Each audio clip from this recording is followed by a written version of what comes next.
I want to thank everyone for coming out tonight. Unfortunately, I wish we weren't doing this press conference, but it is a necessity that's been brought to our attention. We are going to have the Chief of Police, Terry Ziegler, make a statement, and Commissioner Townsend, and then I'll have a word to say as well. So, Chief Ziegler, we want to turn it over to you this time. Thank you. The shooting that we had the other night with the victim Mansaw, we've asked repeatedly for help from the community. The police department created a mini Metro squad. Basically, we modeled it after the regular Metro squads that we have in the area when we have a murder that needs to be aggressively investigated. We're doing that internally, but we're having problems getting information and leads to bring this investigation to a successful conclusion. We would ask that anybody has information, please call 474-TIPS. This is a tragic event that shouldn't have happened, and the police department would like to bring the individual or individuals responsible to justice. So.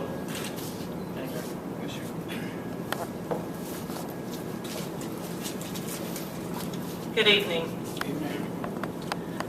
My name is Gail Townsend.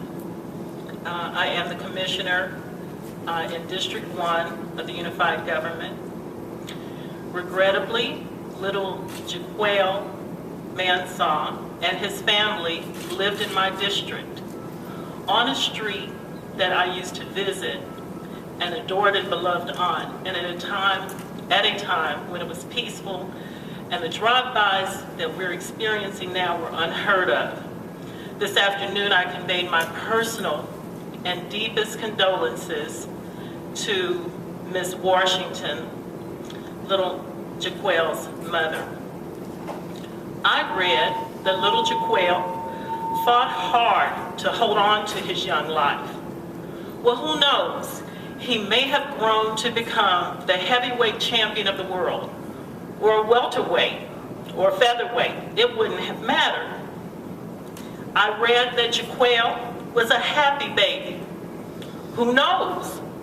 He may have grown up to become a world-famous comedian, or just use that inherent sense of joy and comedy in a million and various positive ways. But the one thing we know regrettably now, that whatever JaQuail may have dreamed of becoming, whatever hopes, aspirations, and talents he had, whatever hopes, aspirations, and talents his parents wished for him, have now been shattered by this senseless, reckless, needless act of violence. As I said during a Board of Commissioners meeting last December 18th of the year just passed, with regard to the then tragic death of a 10-year-old little Miss McCole Stewart, there should be no safe harbor anywhere in Kansas City, Kansas, or the surrounding metro area for persons who have no regard for dreams. These dream killers recklessly rob our community of vital assets, great citizens, and those who would become one. As citizens in various parts of this country over the last several months have called for reckoning with respect to the actions of law enforcement officers, we as citizens must hold ourselves equally accountable for what we are doing to each other and what we can do to stop these needless, senseless acts of violence.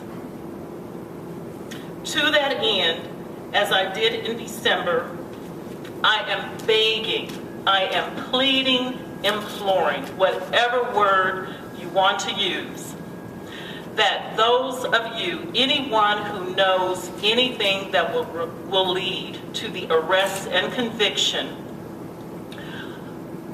of those who are responsible, the person or persons responsible for the taking of this 7-month-old's life, will come forward and contact the Kansas City, Kansas Police Department or the TIPS hotline. You know, these candlelight vigils have their places as we remember the lives that have been lost to violence and comfort the families.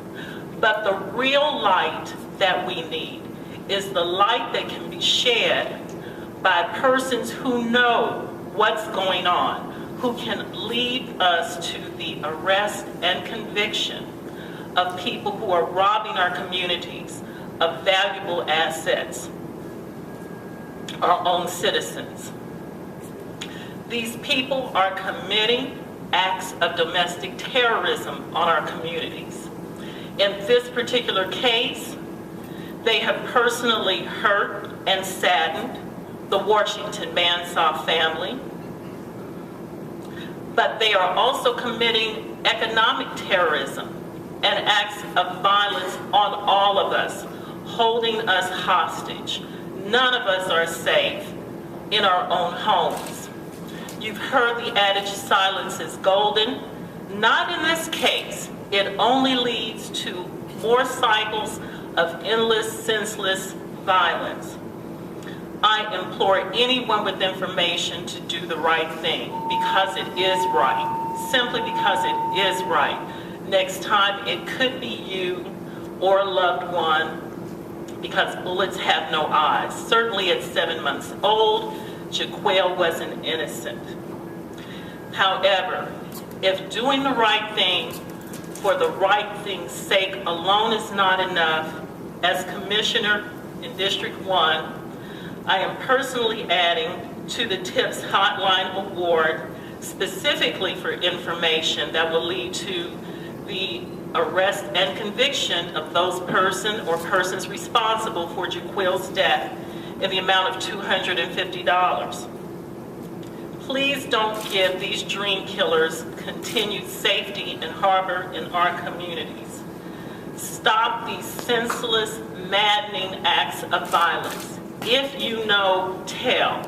Please call the Kansas City, Kansas Police Department at 913-596-2056 or the TIPS hotline at 816-234-4789. Again, my condolences to the family, but the family of Kansas City, Kansas and the Kansas City community can do something about this. Help this family, help us all take people with no regard for life or property off our streets. Thank you.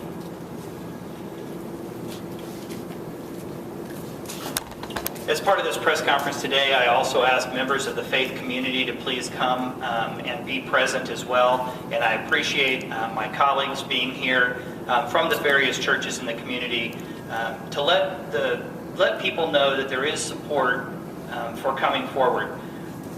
I look at the situation with the Stewart family and the most recent issue with the Washington JaQuail family. My heart goes out to these families and to the lost. The difficulty we're having with law enforcement is getting information on moving the investigations forward. And in a lot of times, these cases look similar to other things I've seen both as a pastor and as mayor, where you have a domestic violence situation or a cycle of abuse where the perpetrator threatens the victim with further violence if they don't come forward. And I think that intimidation is a part of what keeps the cycle of violence intact. The way we have broken that cycle of violence in Wyandotte County and Kansas City, Kansas, over the last 30 years where we have reached a historic low in violent crime is because we have been able to put the perpetrators in prison where they belong. And being able to get that information, the way we keep the current families safe and the way we keep future families safe is by breaking the silence, breaking the cycle of violence, because it is the silence that keeps the perpetrators safe. If we're going to break this cycle of violence, we need to step forward, be able to capture the perpetrator and put them in prison where others have gone before, and continue to lower the crime in our community. That plea of breaking that cycle is critically important. We have reason to believe that there are people who know who are perpetrating these crimes. And we need that information so they can be put in prison and that we can take the fear off the streets. No family in any part of our city, regardless of your address or your socioeconomic status, no one deserves to live in fear in their own home. Every child deserves to be safe. And the children are counting on the adults, or as we say at the church, on the grown-ups, to be the grown-ups and to step forward and to help put the perpetrators away. If we are afraid, my question is, of what are we afraid? The children are already being killed. If we are not afraid of that, we are afraid of nothing else. And we need to step forward and break this cycle of violence. I'd like to conclude this press conference today by asking Reverend Jimmy Banks, a member of the clergy, to offer a word of prayer for our community. Let us pray. Gracious Father, we thank you for this day, for the blessings of life, liberty, friends, family, and community. We ask your guidance. We ask your infusion in our hearts and spirits with more love, more patience, more forgiveness, and respect one for the other. A real sense of family where we bear one another's burdens and we look out for one another when we're in pain or distress. Help us to deal with those who would seek to divide our community through violence and disunity. Bless us that we might overcome this season of death and violence so that we may live on earth as it is in heaven. We'll be careful, Lord, to continue to praise, honor, and glorify your name. Amen. Amen. Chief, can It's still an ongoing investigation. We're following up on leads. Detectives went out of town to interview the subject. I can't comment on the outcome of that. We're hopeful that we'll have a case ready to present to the district attorney here in the near future. how stressed is it, and how frustrating is it that you think there are people out there that may have answers to both these investigations, and you just can't get them to cooperate? It's very frustrating. We work real hard with the community on a regular basis. We try to meet the needs and the needs and the things that they see are important. And when we have an incident like this come up, it can be disappointing and disheartening to us that individuals don't come forward with the information. I'm not sure what the issue is. Can you also address that, Mayor? I mean, in terms of the community and getting them to cooperate. Well, and you have to understand, and I do believe it is that cycle of violence where the perpetrators threaten the victims, and the threat has been, gets issued to the whole community that if anyone comes forward, there will be further retaliation. And I think the only way to break that cycle of violence, it's the same thing in a domestic violence situation, it's the same thing in any kind of violent situation. The only way to break that cycle is to put the perpetrator in prison. We've got to take the perpetrator off the street. That's where the fear goes away. And that kind of work is what we're working through. And you have folks who are living in situations where fear is a part of their daily life. And for those of us who don't live in a daily environment of fear, it's debilitating and it's crippling. And I think it's easy to pass judgment on those who won't come forward. It's a compassionate plea because we know it's often rooted in fear. There are some perhaps where it's rooted in malice, but I think the majority of people who don't want to come forward, it's rooted in fear. And we need to stand forward as the whole community, the religious community, the political community, the law enforcement community. We all need to step forward together and offer the encouragement that we are here to help make our community safe, starting with these incidents. So it is an opportunity for us to both be compassionate and firm in our appeal for people to come forward. In this latest case, are you saying that the police have absolutely no leads? Are you not getting any information at all, or are you just not getting good information? We had one tip call come in, but we had already had that information. And that's the only call that we've had come in through the TIPS hotline, canvass the neighborhood. We're just not coming up with any additional leads. And that was the purpose of this meeting today. How much is the reward up to right now in addition? I think with the commissioner's additional money puts us at about $2,250. And there is an opportunity also, if you would like to contribute to that reward, you can also call the TIPS hotline and make a contribution to that as well. So if you did call the TIPS hotline, even if you're not in a position where you have information, you you might be in a position where you could offer additional financial assistance to encourage someone to come forward. The money actually helps. Sometimes people who are not directly involved but do have information will come forward with information when that amount of money reaches a certain level. We don't know what that level is, but certainly anyone who would like to contribute to that fund can call the TIPS hotline and do that.